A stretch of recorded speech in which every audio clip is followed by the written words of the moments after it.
What is a person's true worth? For Ilara Vance, a waitress drowning in the quiet desperation of mounting debt, it was measured in the ghost of a dream she'd been forced to abandon. For Silas Blackwood, the titan of industry watching her from across the cavernous dining room, it was a commodity rarer than the diamonds his company mined. The test he was about to set was not born of idle curiosity, but of a creeping, terrifying fog that threatened to consume his own mind. He placed a single, worn $5 bill on the polished mahogany table, an insult wrapped in cheap paper. He was a man with a degenerative neurological diagnosis, surrounded by heirs who saw him not as a father, but as a vault they were waiting to crack open. He was hunting for one person, just one, who could see the value in things others overlooked. He expected outrage. He expected a confrontation with the manager. He never, in his most calculated projections, expected that her response to his cruel little game would not only salvage her own future, but would compel him to dismantle his half-a-century-old legacy and rewrite his $90 billion will from the ground up.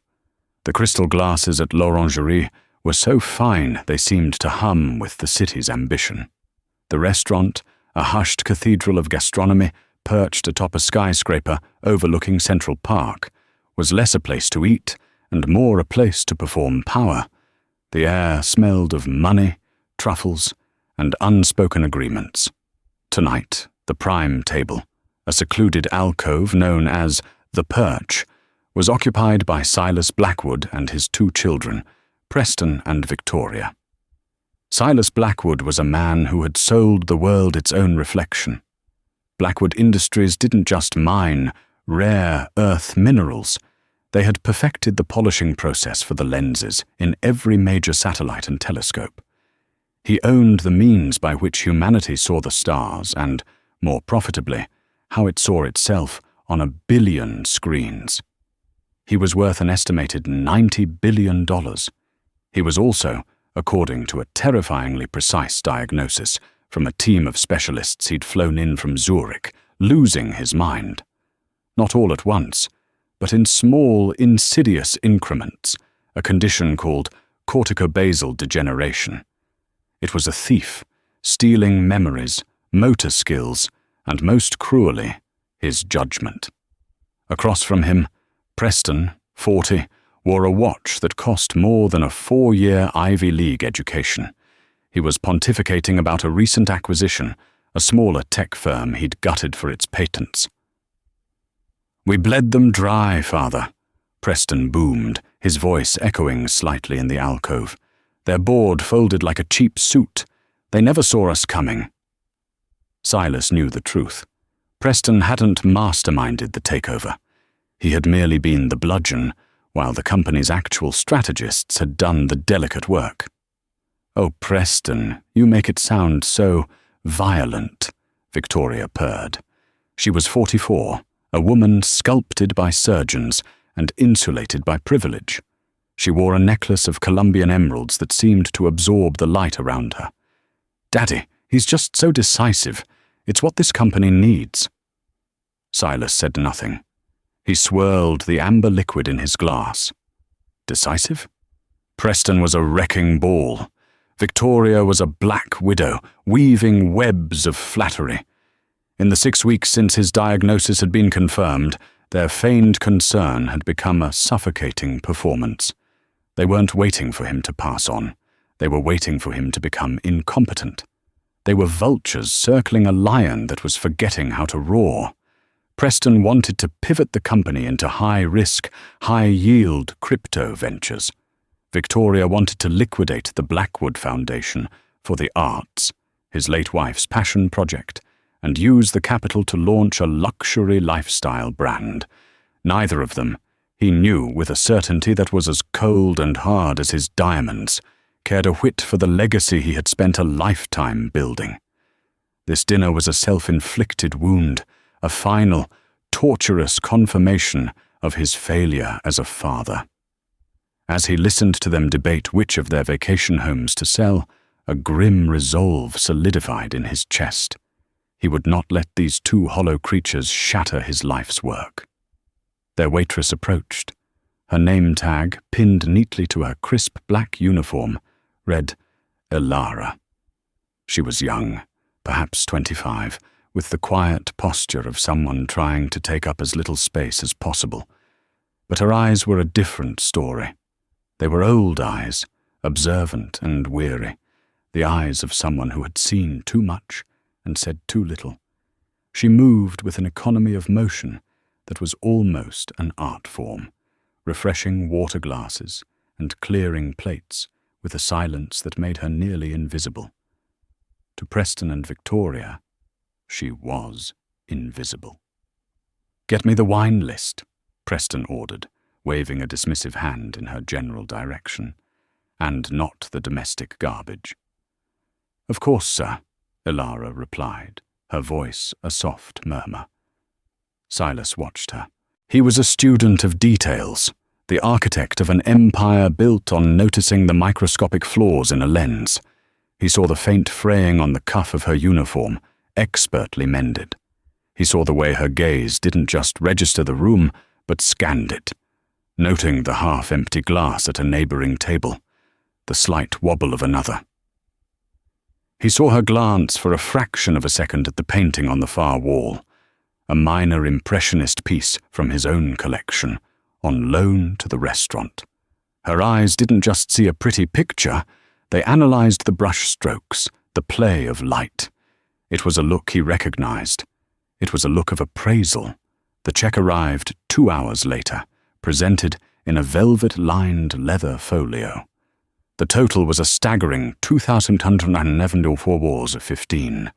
Preston and Victoria were now arguing about the guest list for a gala Victoria was planning. Silas reached into his jacket. He looked at his children, their faces illuminated by the glow of their phones, their expressions a mixture of boredom and avarice. He looked at Elara, who stood a respectful distance away, her eyes cast downward to afford them their privacy. A sudden, wicked impulse seized him. It was the disease, perhaps, the part of his brain that was starting to fray, that made him want to lash out, to test the world's integrity before his own was gone. He wanted to see if anyone, anywhere, was worth a damn. He took out his black centurion card and placed it in the folio. Then, with a deliberate, almost theatrical slowness, he reached into his wallet and pulled out a single, crumpled $5 bill. He smoothed it out on the table beside the closed folio. A $5 tip on a nearly $3,000 bill. In a place like l'Orangerie, it was more than an insult. It was a social execution. It was the kind of thing that could get a server blacklisted. "We're finished," Silas said, his voice a low growl. Elara approached the table. Her eyes moved from the folio to the single bill lying beside it. Silas watched her, his gaze as intense as a jeweler's loop. He saw her back stiffen, an almost imperceptible tightening of her shoulders. He saw her take a slow, deep breath. Preston noticed and let out a snide chuckle. "Looks like someone's not getting a glowing review, Father." Elara stood perfectly still for a moment that stretched into an eternity. She looked at the $5 bill. She looked at Preston's smug face. Then she lifted her gaze and looked directly at Silas Blackwood.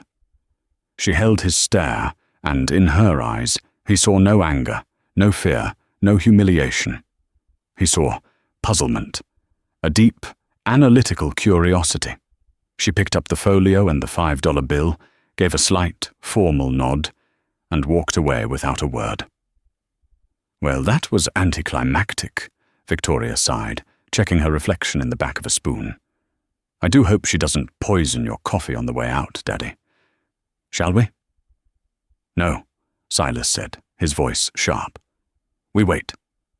The waiting was a strange, charged affair. Preston was clearly enjoying the drama, looking around for the maître d', expecting a scene. Victoria was scrolling through her phone, utterly detached. Silas simply sat, his gnarled hands clasped on the table, his eyes fixed on the archway where Ilara had disappeared. He'd run these little tests his whole life. He'd accidentally leave a prototype schematic on a table to see who would peek. He'd misplace a valuable geological sample to test his lab technicians. In his experience, most people failed. They took the bait, they groveled, or they seethed with impotent rage.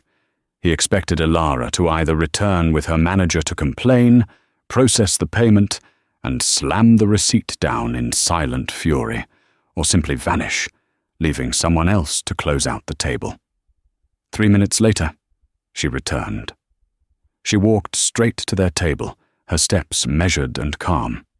In her hand was the leather folio and a small silver tray. Preston leaned forward, a wolfish grin spreading across his face. Ilara placed the folio on the table in front of Silas. Then she placed the silver tray beside it. On the tray was his black centurion card and 4 single, crisp $1 bills. The crumpled $5 bill was gone. "Mr. Blackwood," she said. Her voice was quiet, but it cut through the restaurant's ambient hum. It held no tremor, no anger. It was the voice of a consultant delivering a report. It was this absolute control that unnerved him. "Yes," he managed. "There seems to have been a misunderstanding regarding the payment," she stated, not asked. She gestured to the card and the bills. "Your card has not been processed. I returned it along with your change." Silas stared at the $4. His mind, usually a fortress of logic, was struggling to find its footing. "My change?" "Yes, sir," she said. She picked up the crumpled $5 bill, which she had apparently replaced from her own pocket. "You left this on the table. It's a 1914 series Federal Reserve note, the first series of large-size $5 bills issued. Given its condition, the creases, a slight water stain on Lincoln's portrait, I'd estimate its current market value to a collector at somewhere between $100 and $150. The table fell into a silence so profound it felt like the pressure had dropped. Preston's jaw hung slightly agape. Victoria had actually looked up from her phone. Ilara continued, her tone even and professorial. "The bill for your dinner was $2,274.15. A standard 20% gratuity would be $575, leaving a rare note worth, let's say, a conservative $100 would constitute a tip of approximately 3.5%. That seemed unlikely." She held Silas's gaze. "Therefore I was left with 2 possibilities. The first, and most probable, was that you were unaware of the bill's numismatic value and intended it as a $5 tip, an act of profound disrespect designed to test my composure. The second, far less likely possibility, was that you were aware of its value, and you left it as a different kind of test, a test of my discernment." She placed the old $5 bill gently on the table next to the folio. "I chose to believe the second theory. It's more interesting. It assumes you are a man of complexity, not just cruelty. So I paid the $5 for the bill myself, from my own tips. Your change, $4, is on the tray. I have taken ownership of the note." She paused, and her eyes, for the first time, showed a flicker of something sharp, something steely. "As for my gratuity, I will not be accepting one from this table tonight. My service is worth more than a test of character. I will have my manager close out your bill with the card on file. Unless, of course, you intended to dine and dash." She looked from Silas to his stunned children. "Good evening, Mr. Blackwood." She turned and walked away. No drama, no theatrics, just a clean, perfect, intellectual annihilation. The silence was shattered by Preston. "She's fired. Get the manager." Father, that was insolence of the highest order. She accused you of being cheap and ignorant, Victoria gasped, clutching her emeralds as if Ilara had tried to snatch them. This is what happens when you let these people get an education. They get ideas. But Silas wasn't listening.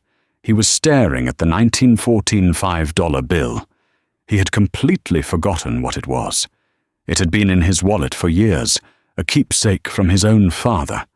He had used it as a tool of casual cruelty, and she had seen it for what it was, an artifact with a history, with a value completely independent of his intentions. She hadn't just passed his test. She had redesigned it, graded it, and found him wanting. "Shut up!" Silas hissed, the words cutting through his children's squawking. "Both of you!" He stood, his legs feeling steadier than they had in weeks. He left his bewildered children at the table and walked toward the front of the restaurant, intercepting the maître d'hôtel, a man named Jean-Pierre, who was rushing toward him with a face pale with panic. "Monsieur Blackwood, I am so deeply sorry. Ilara Vance will be dealt with immediately." "Ilara Vance?" Silas interrupted, his voice resonating with an authority he hadn't felt in months. "Is the most perceptive human being I have encountered in 20 years. I want her full name, her address, and any other information you have on her, and I want it before I get to my car." "But sir, she—" "Now, Jean-Pierre," Silas said, his voice dropping to a dangerous calm, "or Blackwood Industries will be having its next board dinner at Applebee's." Silas Blackwood didn't go home. He had his driver take him directly to his private office on the 88th floor of the Blackwood Tower, a space he hadn't used in months. The city lights spread out below him like a fallen constellation. On his vast, empty desk, he placed the 1914 $5 bill. By 3:00 a.m., a file lay next to it. It had been compiled by Arthur Kendrick, his head of security, and the only man alive who knew the full extent of Silas's diagnosis. Arthur was a ghost, a man whose presence was only felt by the results he produced. "The file, sir," Arthur said, his voice as neutral as a legal document. Silas opened it. Name: Ilara Vance. Age 26. Address: a 5th floor walk-up in Queens. No criminal record. No significant debt other than student loans. It was the biography of a nobody. "Get to the point, Arthur," Silas rasped, his head throbbing. "Why did she know about a 1914 banknote?" Arthur turned to the second page. It was a university transcript. Ilara Vance had been a double major in art history and economics at Columbia University. She had been 3 semesters from graduating with honors. Her senior thesis proposal was attached. Title: Hidden Value, a study of underappreciated artifacts in post-war European markets. She was on a full scholarship, Arthur continued, top of her class. Then 2 years ago, she dropped out. Abruptly. "Why?" Silas asked, leaning forward. This was the piece that mattered. Her grandmother, Eleanor Vance, raised her after her parents died in a car accident when she was 10. 2.5 years ago, Eleanor was diagnosed with an aggressive, early-onset form of Alzheimer's. The insurance ran out. The savings were depleted. Ilara dropped out of school to become her full-time caregiver. She took the waitressing job at l'Orangerie for the evening shift and another job during the day to pay for the mounting medical bills and a private care facility. Silas felt a strange, unfamiliar pang in his chest. He looked at the transcript, at the list of brilliant essays and perfect grades. A life of promise, derailed. "The day job," Arthur said, his voice flat, "is at the Connolly Home for Assisted Living in the Bronx. She works as a care assistant." Silas stared out the window. His own disease was a form of dementia, a slow, cruel erosion of the self. He, with his billions, had access to the best doctors, the most advanced experimental treatments. This young woman, with a mind as sharp as his own, was scrubbing floors and serving overpriced steak to care for someone with a similar affliction. And he had tried to humiliate her with a $5 bill. It assumes you are a man of complexity, not just cruelty. Her words echoed in the silent office. She had given him the benefit of the doubt. She had offered him a grace his own children never would. "The Connolly home," Silas said, turning from the window. "What's its reputation?" "Adequate, sir. State-funded, overcrowded, understaffed," Arthur reported. "Get me in there," Silas commanded. Arthur paused, a rare sign of hesitation. "Sir? I want to see it. I want to see her. Not as a billionaire, as a patient. My children are already whispering to their lawyers about having me committed. Let's give them a dress rehearsal." "It's a significant risk, Mr. Blackwood. Your condition, my condition, is precisely why I'm doing this," Silas snapped. "I'm running out of time to find someone who can tell a masterpiece from a forgery. Arrange it. My name will be Silas Black, a retired history teacher with early signs of cognitive impairment. Make it happen."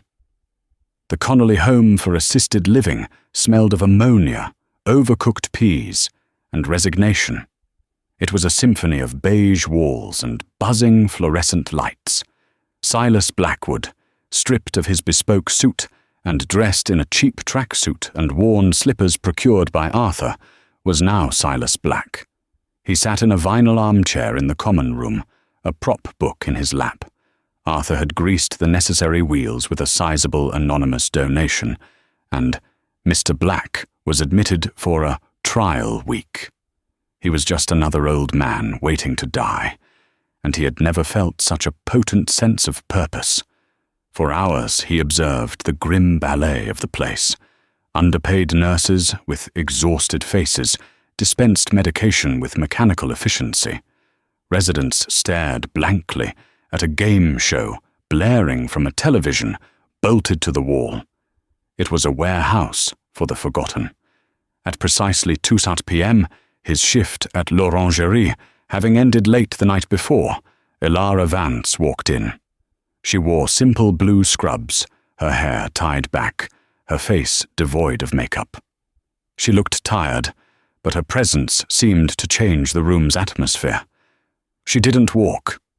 She glided, moving from resident to resident, not with the detached air of the other staff, but with a focused, gentle attention. She knelt beside a woman in a wheelchair, holding her hand. "Hello, Mrs. Gable. Did you sleep well? The sun is lovely today, isn't it?" She spoke to them not as patients, but as people. Then she began her rounds, checking charts, assisting with mobility exercises. Silas watched her, his heart pounding a strange, unfamiliar rhythm. This was her other life. This was the reason she had sacrificed her own brilliant future. She eventually came to him. Her eyes, those same analytical eyes from the restaurant, swept over him. For a terrifying second, he thought she recognized him. But without the armor of his wealth, he was just another fading old man. "Hello," she said, her voice soft and kind. "You must be our new resident, Mr. Black.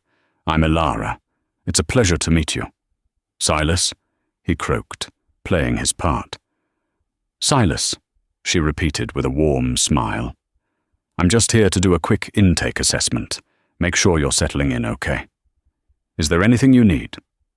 I'm fine," he stammered. "You seem a little nervous," she observed, her gaze sharp but not unkind. "It's a lot to take in on the first day. The food here isn't l'Orangerie, I'm afraid, but it's nutritious." She winked, a small conspiratorial gesture. Silas froze. Did she know? Was she toying with him? But her expression was open, innocent. It was just a joke. You work there?" he asked, his voice a frail whisper. "In another life," she said with a wry smile. We all wear different hats, don't we, Silas? Now let's just check your blood pressure. Her touch was professional and sure. As she worked, he saw her gaze drift to his hands. He had forgotten about his hands. Despite the cheap clothes, they were the hands of a man who had never done a day of manual labor, with manicured nails and smooth skin. Her eyes narrowed slightly. You were a history teacher, your file says? Yes, he lied. Anything specific? She asked, her voice casual, but her eyes were drilling into him. My field was art history. He was caught. His mind, the one faculty he prided himself on, scrambled for a plausible answer. American, Revolutionary period, he managed. Fascinating, she said, her smile not quite reaching her eyes.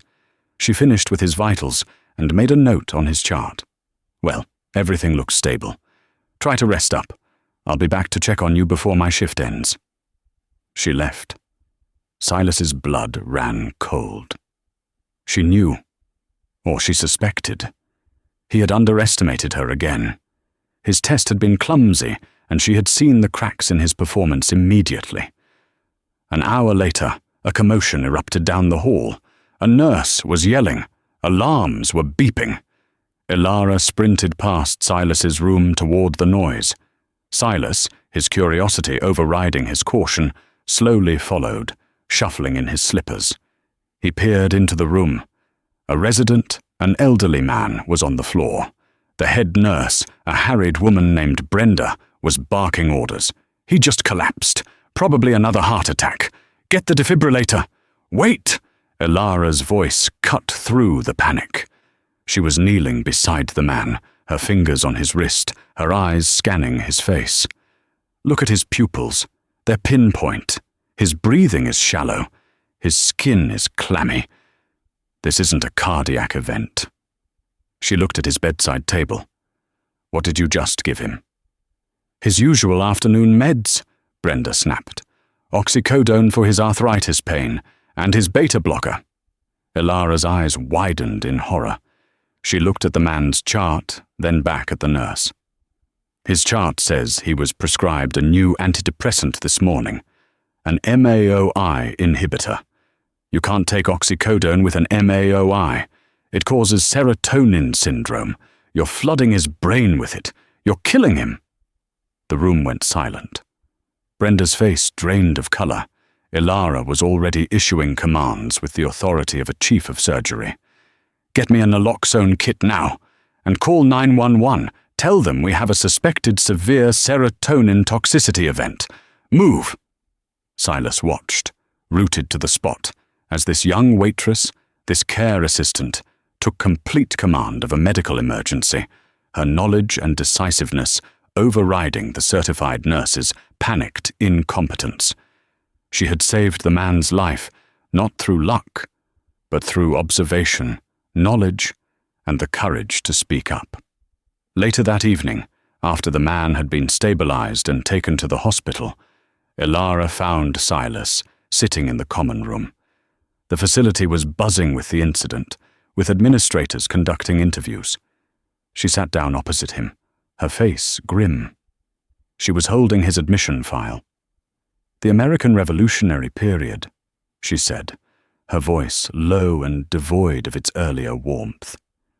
A fascinating time, full of forgeries, wouldn't you say, Mr. Blackwood? He dropped the act. The frailness fell away, replaced by the familiar weight of command. He sat up straighter. Hello, Ilara. What is this? She whispered, her hands trembling slightly. Is this some kind of sick, elaborate game? First the restaurant, now here. Are you trying to destroy what little I have left? On the contrary, Silas said, his voice regaining its power. I came here to see the truth, and I have. You saved that man's life. I did my job, she said, her voice tight with anger. The job I have because I couldn't finish the one I was meant for. I know, Silas said softly. I know about Colombia. I know about your grandmother. I know why you're here. Her anger faltered, replaced by a raw, vulnerable pain. Then why are you here? A billionaire in a Medicaid facility. It doesn't make any sense. Because, Silas said, and the word came out heavy with a truth he had told no one but Arthur. I am a dying man. I have a degenerative brain disease, and the two people who stand to inherit my life's work are inadequate. They are forgeries. They have the shape of my children, but they lack all intrinsic value. He leaned forward, his eyes locking onto hers. I have spent my life acquiring things of value, art, companies, minerals. But I have come to realize that the rarest commodity on earth is discernment, the ability to see true worth. You have it. You saw it in a 100-year-old banknote. You saw it in a misdiagnosed patient. You saw the truth behind my pathetic disguise in less than an hour. What do you want from me? She breathed, her mind reeling. I'm not offering you money, Elara. I'm offering you a job, a purpose. I want you to work for me. She laughed, a sharp, bitter sound. Doing what? Serving you canapes in your penthouse? I don't want your charity, Mr. Blackwood. I'm not offering charity, he countered.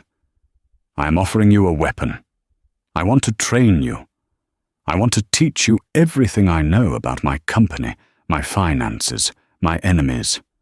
I want to give you the tools to finish what you started. What I started. Your education, your future, your grandmother. She will be moved to the finest private care facility in the country, effective tomorrow. Her expenses will be covered for the rest of her life. Your student loans will be paid. You will be given a salary that will allow you to live without the crushing weight of survival. In return, you will become my apprentice, my eyes and ears, my memory, when mine begins to fail. He watched her, saw the war in her eyes, the pride fighting against the sheer, overwhelming relief. Why? She finally asked, the single word full of suspicion and hope. Why me? Because my children plan to sell my wife's art collection to fund their vapid ambitions, Silas said, his voice laced with venom. They see a Monet, and they see an auction price. They don't see the light, the history, the genius. You do. Because my son wants to gut the research and development division that is the very soul of my company. You understand that true value isn't in the quarterly profit, but in the long-term discovery. You, Elara, are the only person I've ever met who speaks the same language as me, the language of worth. She stared at him, this powerful, broken man offering her an impossible escape. It was a fairy tale, a trap, a dream. My grandmother, she said, her voice shaking. She's all I have. I have to be able to see her. You will have a car and a driver, Silas stated. You will see her whenever you wish. Your only job will be to learn. Elara stood up. She looked around the grim beige room, at the life of quiet desperation she was living. Then she looked back at Silas Blackwood, the architect of a world she had only ever dreamed of. Okay, Mr. Blackwood, she said, her voice finding its strength. Teach me. The following 6 months were a baptism by fire. Elara Vance ceased to exist. She was reborn, forged in the crucible of Silas Blackwood's dying intellect. She moved into a residence suite in the Blackwood Tower, 2 floors below his own. Her days were a relentless torrent of information. Mornings were spent with a team of tutors from Wharton and MIT, cramming decades of corporate finance, contract law, and market analysis into her ravenous mind. Afternoons were spent with Silas. He was a demanding, often cruel teacher. He would wheel himself through his private gallery, pointing at a painting. "That's a Rothko," he'd bark. "Preston sees a red square. Victoria sees an insurance premium. What do you see?" "I see a study in emotional saturation," she would reply, her confidence growing each day. I see the tension between the defined edge and the infinite field. It's not a picture of a thing. It's a picture of a feeling. Its value is in its ability to communicate without language. He would just grunt, a rare sign of approval. He introduced her to the board as his personal curator and legacy consultant. Preston and Victoria were apoplectic. "Father, who is this woman?"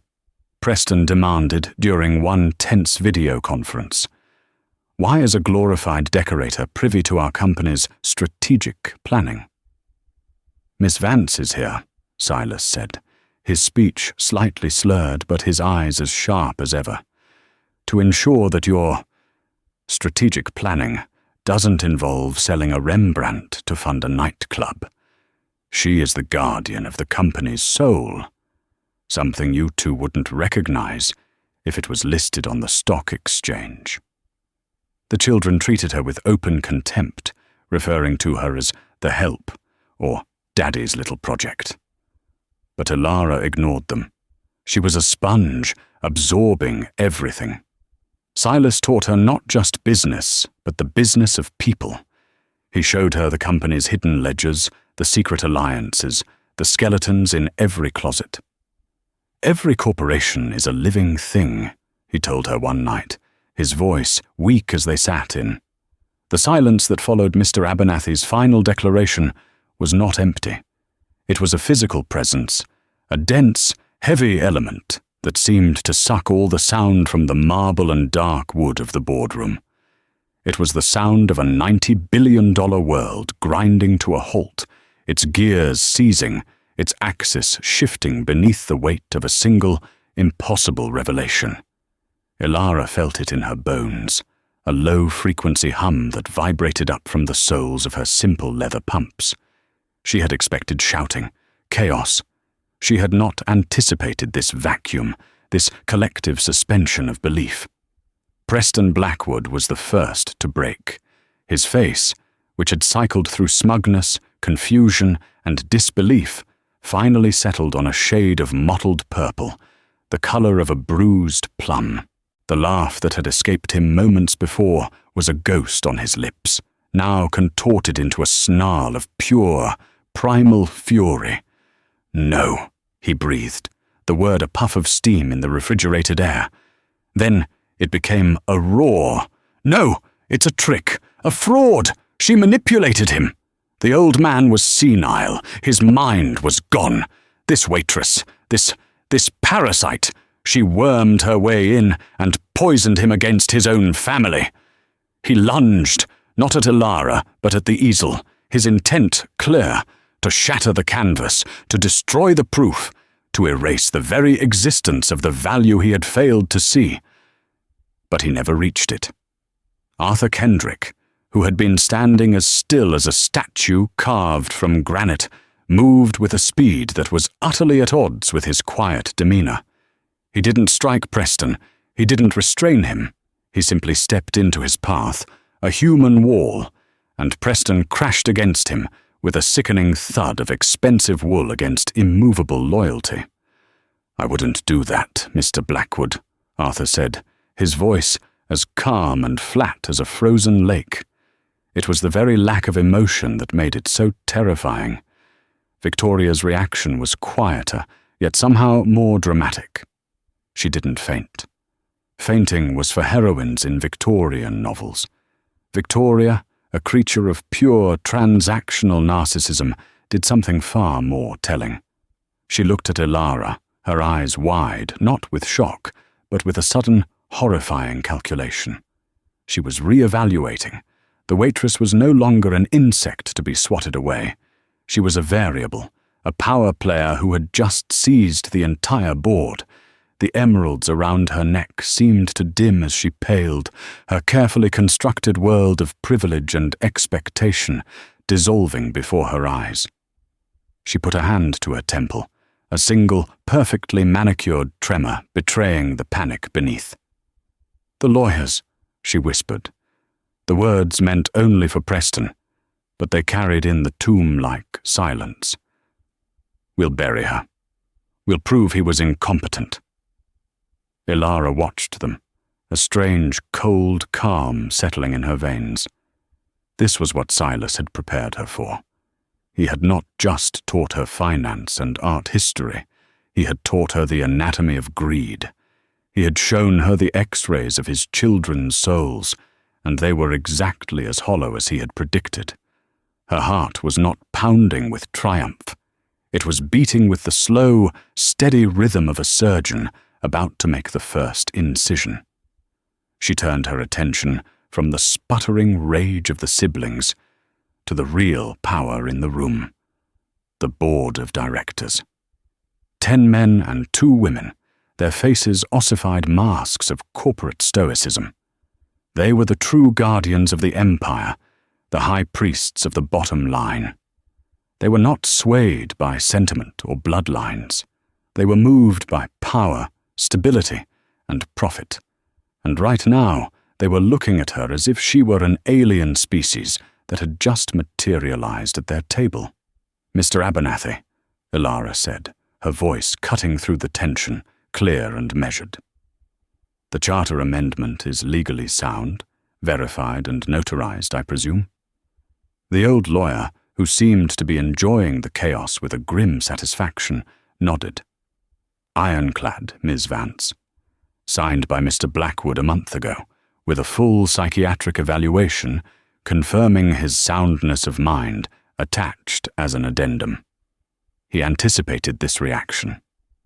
"Excellent," Ilara said. She walked slowly from the easel to the head of the table, to the chair Preston had claimed as his birthright. She didn't sit. She stood behind it, her hands resting lightly on its leather back. "Ladies and gentlemen of the board," she began, her gaze sweeping across their faces, meeting each of their eyes in turn. "I understand your apprehension. My presence here is unconventional. You see a stranger, an outsider. You see a waitress." She paused, letting the word hang in the air. Silas Blackwood also saw a waitress, but what he valued was not my station, but my methodology. I look for the hidden value. It is the principle upon which he built this entire company, from identifying undervalued mineral deposits others had overlooked, to perfecting the lens polishing techniques that revealed secrets in the stars. Blackwood Industries has always been in the business of seeing what others do not. She gestured towards the fuming Preston, who was now being quietly but firmly escorted from the room by Arthur. Mr. Preston Blackwood saw the Arts Foundation as a liability, a cash drain to be siphoned off for his high-risk, low-yield ventures. Ms. Victoria Blackwood saw it as a source of capital for a vanity brand. They saw the paintings, but they did not see the value. Not the monetary value, which they grossly underestimated, but the strategic value. She leaned forward slightly, her voice dropping to a confidential, compelling tone. "The Blackwood Foundation is not a charity. It is the soul of our brand. It represents a commitment to enduring quality, to legacy, to the very idea of worth that underpins the premium we command in the market. It is an intangible asset with a tangible impact on our brand equity and global reputation. My first act as chairwoman will not be to cut its budget, as I know many of you have been led to expect." She stood up straight, her posture radiating an authority that felt both foreign and deeply familiar. "My first act will be to double it. We will not just preserve the collection, we will expand it. We will fund new artists. We will create educational programs. We will re-establish Blackwood Industries, not just as a titan of industry, but as a bastion of culture. We will be selling the world not just its reflection, but its aspirations. That, gentlemen, is a long-term value proposition." The silence returned, but this time it was different. It was no longer the silence of shock. It was the silence of consideration. She had spoken their language. Intangible assets, brand equity, value proposition. She hadn't appealed to emotion or sentiment. She had made a business case, a flicker of something, not yet agreement, but grudging respect, passed through the eyes of the oldest board member, a man named Marcus Thorne. He gave a slow, almost imperceptible nod. It was enough. The axis of the world had not just shifted. It had settled into a new orbit, with her at its center. That night, Ilara did not go to the residence suite that had been her gilded cage for 7 months. She went to Silas's penthouse. Arthur had given her the key, a simple piece of milled steel that felt impossibly heavy in her hand. The vast apartment was silent, a museum of a life that had just ended. It smelled of lemon oil, old paper, and the faint, clean smell of ozone from the air purifiers. It was the smell of contained power. She walked through the cavernous rooms, her footsteps echoing on the marble floors. Here was the gallery where he had drilled her on Rothko and Rembrandt. Here was the library where she had devoured books on corporate law until her eyes burned. Here was the study, where the real painting, the Van Gogh, had been hidden in plain sight for 40 years. She didn't turn on the main lights, allowing the city to illuminate the space. The view from the floor-to-ceiling windows was dizzying, a glittering tapestry of 1,000,000 lives, 1,000,000 stories, all unfolding below her. For 2 years, her world had been circumscribed by the walls of her tiny Queen's apartment, the ammonia-scented corridors of the Connolly home, and the hushed, judgmental dining room of l'Orangerie. Now, this. All of this. A wave of vertigo washed over her, so intense she had to grip the back of a leather armchair. It wasn't triumph she felt. It was a profound and terrifying solitude. The weight of Silas's legacy of $90 billion and the livelihoods of 100,000 employees settled on her shoulders like a physical cloak. She was the guardian of his life's work, the inheritor of his crusade against mediocrity. It was a staggering, crushing burden. "Don't be sentimental," his raspy voice echoed in her memory. "It's just the final transaction." "It was never just a transaction, you old bastard," she whispered into the empty room. "You knew it wasn't." He had saved her, yes. He had given her a future she could never have imagined. But he had also used her. He had forged her into a weapon, a tool to enact his final, magnificent act of vengeance and preservation. He had seen the raw material in her, the intellect, the resilience, the discernment, and he had smelted it down, hammered it into the shape of his own will. Who was she, now? Was there anything left of the art history student who dreamed of working in a quiet museum? Or was she now simply the final, most perfect creation of Silas Blackwood? She walked to his desk, a vast expanse of polished mahogany that felt like an aircraft carrier's deck. In the center, exactly where he had left it, was a small, velvet-lined tray. On it rested 2 objects. One was the crumpled 1914 $5 bill she had purchased from him that fateful night. The other was the crisp, ordinary $5 bill he had placed on the table at l'Orangerie. She picked up the old note first. Its texture was soft, almost like fabric. Lincoln's face was creased, the paper bearing the faint water stain she had identified. It represented history, hidden value, the secret language that she and Silas had shared. It was the key that had unlocked her future. Then she picked up the other bill, the insult, the test, the catalyst, a simple piece of currency worth exactly $5. An act of casual cruelty born of his despair, an act that had backfired so spectacularly it had altered the course of corporate history. He had intended it to measure her character, but in the end it had measured his own desperation. A tear, hot and unexpected, traced a path down her cheek. It wasn't a tale of sadness for his death, or of joy for her inheritance. It was a tale of overwhelming, complicated grief for the man who had seen her more clearly than anyone ever had, and who, in doing so, had bound her to his life's purpose forever.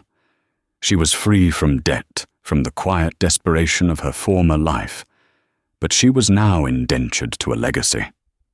She sank into his enormous chair. It dwarfed her. From this vantage point, she could see the drab landscape painting, the gesso, as she now thought of it, which Arthur had brought up from the boardroom and leaned against the wall. It was worthless, and yet it was the most valuable thing she now owned. It was a constant, physical reminder of her own philosophy, of Silas's final lesson. Look deeper. The greatest value is often hidden from plain sight.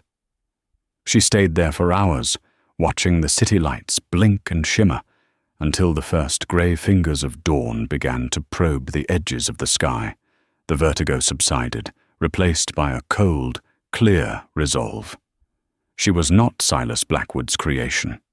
She was Elara Vance. She had passed his test, but she would not be defined by it. She would honor his legacy, not by mimicking him, but by surpassing him. He had built an empire on seeing hidden value in things. She would build her own legacy by finding the hidden value in people. The following weeks were a blur of legal battles and corporate maneuvering. As predicted, Preston and Victoria filed a lawsuit, a sprawling, venomous document that painted Silas as a doddering fool and Elara as a Machiavellian seductress. They contested the will, the trust amendment, and her very existence within the company. Elara spent days in depositions, her every interaction with Silas scrutinized, her past dissected. She answered every question with the same calm, factual precision she had used to identify the banknote. She presented her work for Silas, the financial analyses she had prepared, the market reports she had written, the strategic plans she had helped him draft. It became clear, even to the opposing counsel, that she had not been a nursemaid. She had been an apprentice, and a frighteningly adept one. The lawsuit, while a nuisance, was a house of cards built on a foundation of pure spite. Her true test remained in the boardroom. She spent 18 hours a day absorbing the company's inner workings, her mind a voracious sponge. She met with division heads, engineers, geologists, and marketing teams. She walked the floors of the R&D labs, her questions so pointed and insightful that the scientists, initially skeptical, began to treat her with a cautious respect. She didn't pretend to be an expert in their fields. She was an expert in value, and she forced them to articulate the true, long-term worth of their work beyond the next fiscal quarter. A month after the will reading, she paid a visit to the Connolly home for assisted living. She didn't arrive in the chauffeured town car that was now at her disposal. She took the subway, the familiar rumble and screech a comforting anchor to her past. She walked the beige, ammonia-scented hallways, a ghost in her old life. The head nurse, Brenda, saw her and blanched, stammering an apology for her conduct during the serotonin crisis. Elara simply nodded, a silent acknowledgement that they both inhabited a different world now. She had come to see the man whose life she had saved. He was back from the hospital, frail but alert. He didn't know who she was or what she had done. He just saw a young woman who had come to visit him. He smiled, a weak but genuine gesture. "Thank you," he whispered, his voice papery. "For what?" Elara asked gently. "For sitting with me. It's nice not to be alone." In that moment, she understood the most profound difference between herself and Silas. He had spent his life surrounded by people, but he had always been alone, isolated by his wealth and his brilliant, suspicious mind. His search for value had been a solitary one. Ilara's purpose, she realized, was different. The value she sought was in connection, in lifting others up, in ensuring no one was overlooked. Her last stop was the most important. The new facility where her grandmother now lived was called Sunlight Gardens. The name was not an exaggeration. The building was designed with vast windows and open atriums, filled with plants and light. There were no beige walls, no buzzing fluorescent tubes. The air smelled of flowers and freshly baked bread. She found her grandmother sitting in a comfortable armchair, in a sun-drenched solarium, a soft blanket over her lap. Eleanor Vance looked peaceful. The deep lines of worry that had etched her face for years now softened. Ilara knelt beside her, taking her frail, blue-veined hand. "Hi, Grandma," she whispered. Her grandmother turned her head. Her pale blue eyes, clouded by the fog of Alzheimer's, looked at her without recognition. "Oh, hello, dear. Are you new here? You have such kind eyes." Ilara's heart clenched, a familiar, bittersweet ache. All the money in the world, all the power she now wielded, could not buy back a single memory for this woman who had sacrificed everything for her. She could provide comfort. She could provide safety and dignity, but she couldn't restore what had been lost. This was the ultimate lesson in value. The things that truly matter are the ones that can never be bought. "No," Ilara said, her voice thick with emotion. "I'm not new. I'm Eleanor's girl, and I'm here to make sure she's safe." She smiled, squeezing her grandmother's hand. The woman smiled back, a fleeting, vacant sweetness. For a moment, it didn't matter that she didn't remember. The connection was still there, a faint, shimmering thread in the darkness. Leaving the facility, Ilara felt a sense of peace settle over her for the first time since that night at l'Orangerie. She finally understood. Silas had given her a kingdom, but her grandmother had given her a compass. Back in the penthouse office, she stood before the window, looking down at the city. It no longer looked like a glittering, intimidating tapestry. It looked like a garden, full of hidden potential, of overlooked assets, of people waiting to be seen. Arthur entered the office silently. "Ma'am," he said, "Mr. Thorne and the board have approved your budget proposal for the foundation, unanimously, and the initial motion to dismiss the Blackwood lawsuit has been granted. It seems your siblings have lessened their resolve." "Thank you, Arthur," she said, turning from the window. Her desk was clean, organized. The Van Gogh was on loan to the Met, where it was causing a global sensation. In its place, on the wall directly opposite her desk, hung the drab, worthless landscape. On the corner of her desk, encased in a simple, elegant, museum-grade frame, sat 2 $5 bills, the artifact and the catalyst. She sat down in the chair that no longer felt too big. It was hers now. She looked at the drab painting, at the 2 bills, and then at the endless city outside. Silas Blackwood had been hunting for one person who could see the value in things others overlooked. He had found her. But his true legacy, she now knew, would not be the empire he had built. It would be what she built from it. Her work was just beginning.